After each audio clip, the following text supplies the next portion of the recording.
Sermons of a Buddhist Abbot. Soyen Shaku, translated by D.T. Suzuki, continues with the story of Deer Park.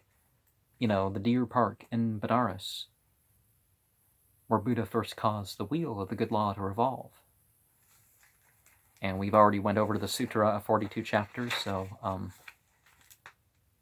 Brahmadatta, king of Varanasi, one day went out hunting in the forest, where he saw two groups of deer, each of which consisted of 500 individuals and was escorted by a leader. One of them wore a coat decorated in the colors of 7 precious jewels. He was one of the former incarnations of Bodhisattva Shakyamuni, while the other leader was of Devadatta. The deer Bodhisattva was greatly grieved by the sight of so many of his fellow animals being killed by the royal hunting party. His great loving heart was stirred to its core, and he could not endure any longer to witness the butchery. He determined to see the king in person and to have the matter settled in a more humane way. When he moved forward, a veritable shower of arrows greeted him, but he was not to be overcome, and made a steady advance towards the king. Observing this indomitable resolution displayed by the deer Bodhisattva, the king ordered the party to cease shooting and allowed him to approach unmolested. Said the deer, "It grieves my heart to see so many innocent creatures sacrificed merely to gratify your selfish passions. If you wish to have us for your table, we could arrange to send you each day one victim to be chosen alternately from our 2 groups. Only let us be spared from a general massacre." The king consented to this arrangement. For a while the plan worked without obstruction, but now it happened that a prospective mother doe had to be chosen for the victim. She was exceedingly mortified over the ill fate, not for her own sake, but for that of her baby that was coming to see the light ere long.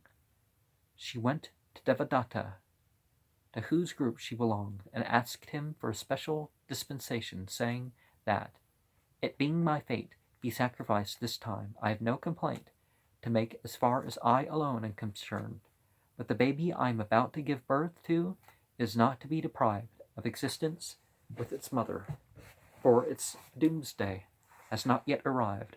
Would that your majesty would contrive some means to execute the plan as arranged, and yet to save my innocent child." But Devadatta was cold-hearted and bluntly said, "Who in the world desires to be killed? Does not every living creature wish to preserve its life as long as it can? The turn is yours. Begone, and no more of this wailing." The doe thought within herself that she did not at all deserve the wrath of Devadatta, and this added to her grief and despondence. But a happy idea occurred to her. At the last resort, she resolved to go and see the Bodhisattva, asking him if he knew some way of saving her at this critical moment.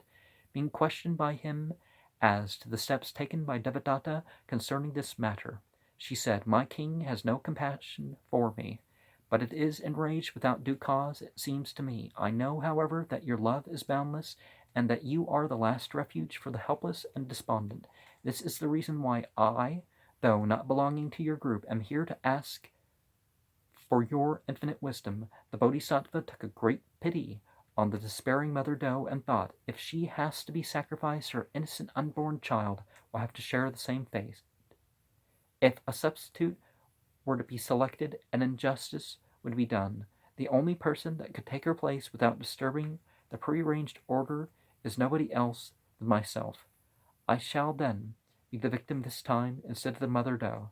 Coming to this conclusion, the Bodhisattva ordered himself to the king as the victim of the day. "Ask the king what brings you here." "Are all your deer gone already?" replied the Bodhisattva.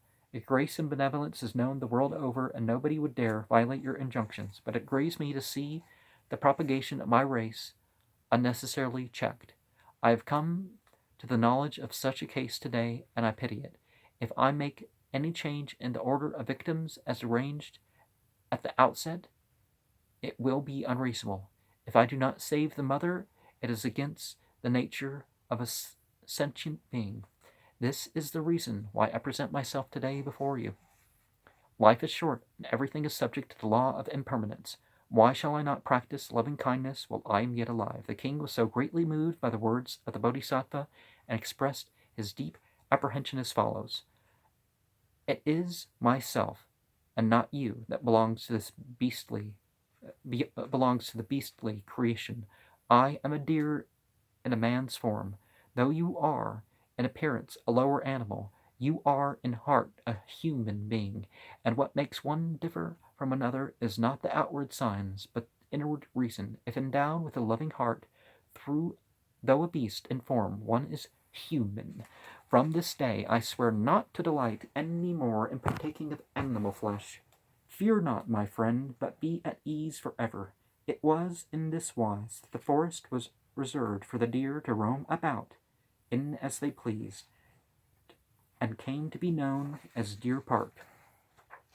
And I would say that certain contexts, at the very least, certain spiritual context of humane slaughter and some other stuff, form a role in even hunting.